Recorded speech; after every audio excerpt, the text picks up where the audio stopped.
The officer didn't step inside immediately. He stood there for a moment, staring into the darkness, as if waiting for something to move. Nothing did, but the feeling didn't go away. It got worse. Slowly, he raised his flashlight and stepped into the house. The air inside was different, stale, heavy, like the house had been closed off for years, not days. Behind him, another officer called out, "Sir, you need to see this." The voice came from down the hallway. A narrow corridor stretched into darkness, the beam of light barely reaching the end. The officer followed. Each step felt louder than it should, until he reached the last door. It was slightly open, just enough to breathe through. "Was this here before?" the second officer whispered. The first officer didn't answer, because he didn't remember seeing this door on the layout, and he had checked twice. Slowly, he pushed it open. The hinges didn't creak. They sighed. Inside, the room was wrong. Too clean. Too empty. No furniture. No dust. No signs of living. Just bare walls. And something in the center of the floor. A single chair. Facing the wall. Not the door. Not the room. The wall. The officer stepped closer, his grip tightening around the flashlight. That's when he noticed it. Scratches. Deep, uneven scratches carved into the wall in front of the chair. Not random. Not accidental. They formed something. Words. Or what used to be words. He moved the light across them slowly, and froze, because whatever had been written there had been scratched out, over and over, as if someone didn't want it to be read, or didn't want it to exist. Behind him, the second officer spoke again, voice shaking now. "Sir, where's the family photo?" The officer turned. "What?" "The one in the living room. It's gone." A pause. Then, a faint sound. From somewhere inside the walls. Not loud. Not clear. But enough. A soft, dragging noise. Both officers went silent. Listening. Came again. Closer this time. Like something moving where nothing should be. The officer slowly turned back toward the empty room. The chair. The wall. The scratches. And for the first time since entering the house, he realized something was wrong. Not with the house. No one moved. The sound came again. Slow. Dragging. Deliberate. Not random. Not loose pipes. Not an animal. It had weight to it. The second officer took a step back. "Sir, that's not normal." The first officer didn't answer. He was staring at the wall, at the scratches, because now, under the beam of his flashlight, they didn't look scratched out anymore. They looked layered, as if something had been written, then erased, then written again, over and over. Same spot, same words, trying to stay, or trying to get out. The sound stopped. Silence filled the room so suddenly it felt wrong. Then, a knock. From inside the wall. 3 slow taps. Both officers froze. Another knock. This time closer. Not behind the wall anymore. Inside it. The second officer whispered, "There's space in there." The first officer stepped forward. Carefully, he pressed his hand against the wall. Cold. Too cold. He tapped it lightly. Solid. But not all of it. One section sounded different. Hollow. He moved the flashlight across the surface. That's when he saw it. Faint outline. A seam. A hidden panel. Barely visible unless you were looking for it. "Help me," he said quietly. The second officer hesitated, then stepped forward. Together they pushed. First nothing. Then a shift. A low, heavy click echoed from inside the wall. The panel moved. Just slightly. Enough to let something through. And with it, the smell. Rotten. Thick. Old. The second officer turned away immediately, covering his mouth. "Oh God!" The first officer didn't move. He pulled the panel further open, and aimed the flashlight inside. The beam disappeared into darkness. Not a small space. Not a crawl gap. A passage. Narrow. Deep. And stretching farther than the light could reach. There were marks along the inside. Scratches. Deeper than the ones on the wall. Messier. Desperate. like something had been trying to get out from the inside. Then, a sound, right in front of them, not echoing, not distant, close, breathing. The second officer stumbled back. "Did you hear that?" The first officer didn't respond, because he saw it, just for a second, at the edge of the light, movement, something pulling back, deeper into the passage. Too fast to see clearly, but not fast enough to miss. He stepped forward, against instinct, against training, and aimed the light deeper inside. The beam flickered, then steadied, and that's when he noticed the floor, not dust, not dirt, footprints, small ones, bare, leading in, not out. The second officer's voice shook behind him. "Those aren't adult prints." The first officer swallowed, because he was thinking the same thing. And before he could speak, another sound, this time from behind them, from the hallway. A door, slowly, closing. The sound echoed down the hallway. Soft, final. A door, clicking shut. Both officers turned at the same time. The hallway behind them was darker now. Too dark, as if the light they brought in wasn't reaching as far anymore. "Stay here," the first officer said, but his voice lacked certainty. The second officer didn't argue. He couldn't. His eyes were fixed on the passage in the wall, in the darkness that had just moved. The first officer stepped out into the hallway. Slowly, carefully, the beam of his flashlight cut through the dark, landing on the door, closed. The same door they had walked through minutes ago, the one that had been wide open. He approached it, each step heavier than the last. Then he reached for the handle, paused, and listened. Nothing. No movement. No sound. He turned the handle. It didn't move. Locked. From the inside, a cold silence settled over him. "Sir?" the second officer called from the room. The first officer didn't respond immediately. He tried the handle again. Harder. Nothing. Then, a faint sound. Not from the door. From the walls. That same dragging noise. But this time, it wasn't moving away. It was moving around him. Circling. He stepped back. The beam of his flashlight is shaking slightly now. "Sir, what's happening?" The second officer's voice was tighter, closer to panic. "It's locked," the first officer said quietly. A pause. Then, a whisper. Not from the radio. Not from the other officer. From somewhere near his ear. "You shouldn't have opened it." The officer spun around. Light sweeping the hallway. Empty. Completely empty. But the air felt wrong. Occupied. He backed toward the room. Fast now. Controlled, but no longer calm. When he stepped back inside, the second officer looked at him immediately. "Tell me you heard that." The first officer didn't answer, because his attention had already shifted. To the wall. To the opening. To the passage. It was darker now. Not just absence of light. Something deeper. And then, a sound from inside it. Not breathing this time. Not dragging. Something else. A voice. Faint. Weak. Almost gone. "Help me." Both officers froze. The second officer whispered, "That's a kid." The first officer felt it too. Every instinct is pulling him forward. Every warning telling him not to. The voice came again. Softer. "Please." And then, silence. The second officer stepped closer to the opening. "We can't just stand here." The first officer grabbed his arm. "Wait." But it was too late. The second officer had already leaned in slightly, just enough for the darkness to reach him. Because in the next second, something moved. Fast. Violent. From inside the passage. A hand. Too pale. Too thin.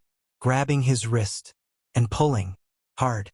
The second officer screamed as his body slammed against the wall. Half of him disappearing into the opening. The first officer lunged forward, grabbing his other arm. "Hold on." The pull from inside was strong. Unnaturally strong. The second officer's fingers scraped against the wall. Desperate. Panicked. "Don't let go. I've got you." For a moment, felt like he could pull him back. Like it was possible. Like The grip tightened. The officer's arm jerked violently. And then, silence. The weight, gone. The first officer stumbled backward, still holding something. Not a hand, not an arm, just empty air. The opening in the wall was empty again, dark, still, as if nothing had ever been there. For a few seconds, there was nothing. No sound, no movement, no trace of the second officer. The first officer stood frozen, arms still outstretched toward the wall, as if letting go hadn't fully registered yet. Then, his radio crackled, loud, sharp, breaking the silence. Unit 12, respond. What's your status? He didn't answer. He couldn't. His eyes were still locked on the opening. Waiting, hoping, dreading. Another crackle. Unit 12, we lost visual. Do you copy? The officer slowly reached for the radio. His hand trembled. Officer down, he said quietly. He's. A sound cut him off. From the wall. Soft. Close. Sir? The officer froze. That voice. It was his partner's. Weak. Shaking. Coming from inside the passage. I'm here. The officer stepped closer. Every instinct screaming at him to stop. But the voice. Please don't leave me. Sounded right. Too right. Where are you? He asked. A pause. Then. It's dark. The officer swallowed. I'm coming. Stay where you are. Behind him, the radio burst to life again. Urgent now. Unit 12, get out of that structure immediately. Do you hear me? Get out now. He ignored it. His focus was on the opening. On the voice. Sir. It hurts. That did it. He moved. Closer. Lowering himself toward the entrance. The darkness inside seemed thicker now. He raised the flashlight, but the beam didn't go far. It was like the light was being swallowed. Keep talking, he said. I can't see you. I'm right here. No, you're not. The officer paused. A chill ran through him. What do you mean? Silence. Then, the voice came again. Clearer. Stronger. Not weak anymore. You left me. The officer's grip tightened on the flashlight. I didn't leave you. A long pause. Then, a second voice. Layered over the first. Same tone. Same words. You left me. His breathing slowed. Controlled. Careful. Who else is in there? He asked. No answer. Just a faint shifting sound. Multiple movements. Not one. More. Then, the voice changed. Still his partner. But wrong. Too steady. Too calm. Come inside. The officer took a step back. Just one. Enough to break whatever pull had started to form. The radio screamed behind him now. Get out of the house. That's an order. And for the first time since entering, he listened. He stood up. Slowly. Without turning his back completely on the opening. The voice followed him. Soft. Persistent. Sir. Don't leave me again. He didn't respond. Didn't move faster. Didn't run. Until the hallway. The closed door. Still there. Still locked. He reached it. Grabbed the handle. Turned. And this time, it opened. Like it had never been locked at all. He stepped out. Into the cold night air. And didn't stop walking. Not until he reached the edge of the property. Backup units were already arriving. Lights flashing. Voices calling out. But none of it felt real. Because as he stood there, trying to breathe, trying to understand, his radio crackled one last time. Not from dispatch. Not from any unit outside. From inside the house. Sir. He slowly looked back. The front door. Still open. Still dark. And just inside. For a split second, a figure stood in the doorway. Not moving. Not stepping out. Just watching. And then, gone. The flashing lights painted the street in red and blue. Officers moved quickly. Voices overlapped. Radios crackled. But none of it touched him. He stood at the edge of the property. Staring at the house. The front door was still open. Dark. Silent. As if nothing had happened. Talk to me? A voice said beside him. A senior officer. Calm. Controlled. Where's your partner? The first officer didn't answer immediately. His eyes never left the doorway. He's inside, he said finally. A pause. Inside where? The officer blinked. The wall. Silence. Not confusion. Not disbelief. Something else.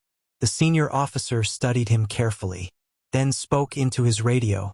Seal the perimeter. No one goes in until we clear this. More units arrived. Tape went up. The house was surrounded. But something felt off. Wrong in a way he couldn't explain. The officer turned slightly, looking past the house. At the neighboring homes, people had come outside, watching, whispering. One of them, an older woman, stood closer than the others. Too close. She was staring at the house. Not curious. Not scared. Just watching.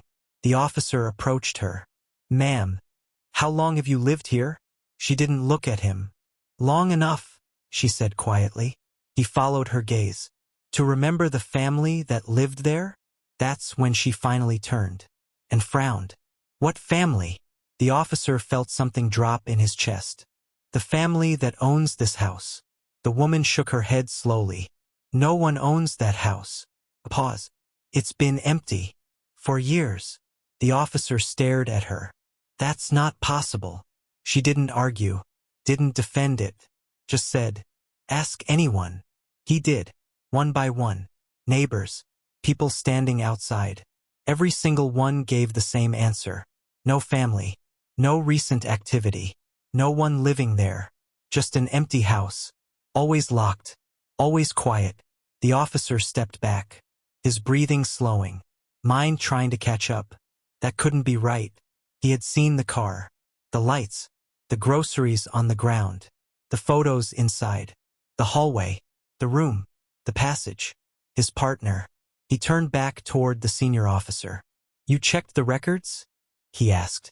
The senior officer nodded once. No registered occupants. The officer's voice tightened. That's wrong. Another pause. Then the senior officer said something that made it worse. The call we got. He hesitated. Didn't come from a person. The officer stared at him. What does that mean? The senior officer held his gaze. It came from inside the house. A long silence settled between them. Then, from behind the police line, a voice, clear, sharp, calling out, Dad! Every head turned. At the edge of the crowd, a young boy stood there, alone, barefoot, staring directly at the house. The officer felt his stomach twist, because he recognized the face. From the photos inside, the same child, the same one. The boy pointed slowly toward the open door. They're still in there, he said. The officers moved immediately, but before anyone could reach him, the boy took a step back, then another, and another, until he disappeared into the crowd. Gone. Just like that. The officer turned back to the house, heart pounding now, mind racing, because something didn't add up. If the house had been empty for years, then who called them? And more importantly, who had been waiting inside?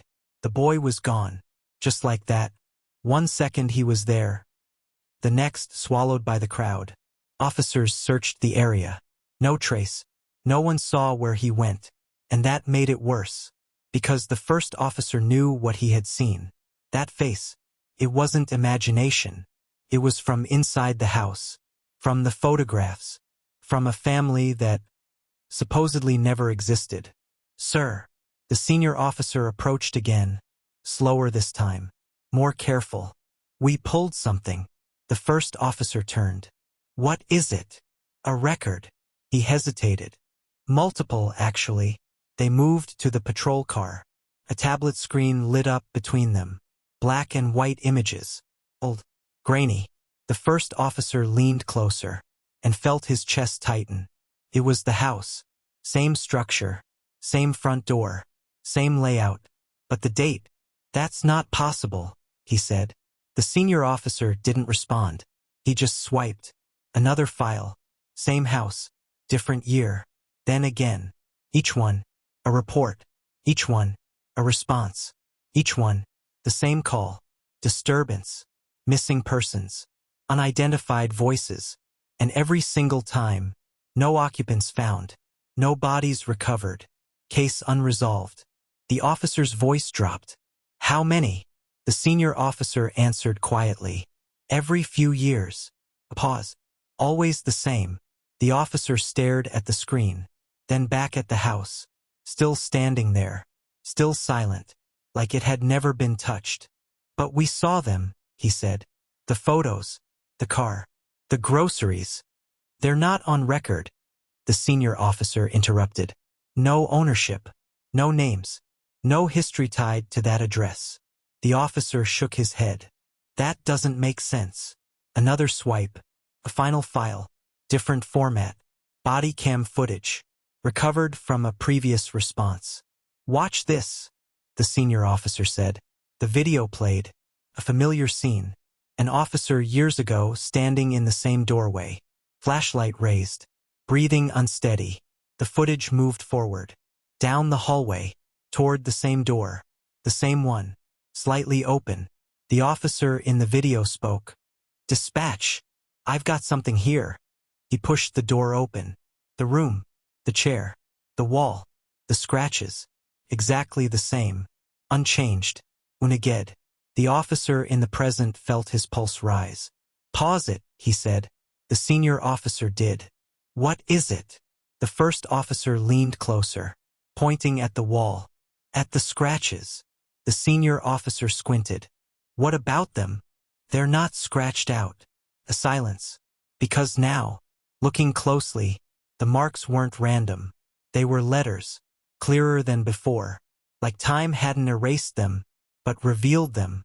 The officer whispered, Zoom in. The image sharpened. The words came into focus.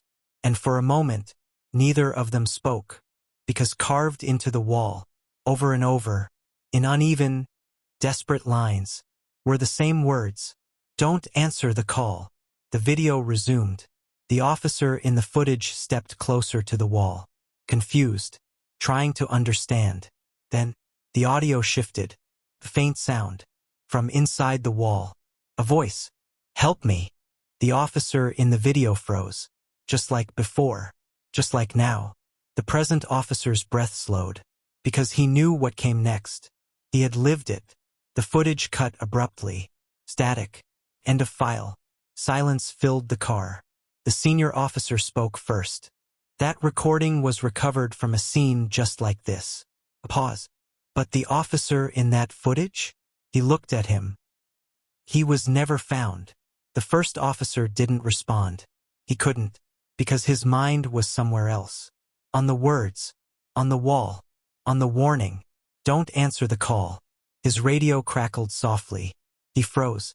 Slowly, carefully, he looked down at it. No one had touched it. No incoming transmission displayed. But the speaker was active. And then, a voice. Clear. Close. Familiar. Sir. He closed his eyes. Just for a second. Because he knew that voice. His partner. They're still here. The officer opened his eyes. And looked back at the house. The door. Still open. Still waiting. And for the first time, he understood something.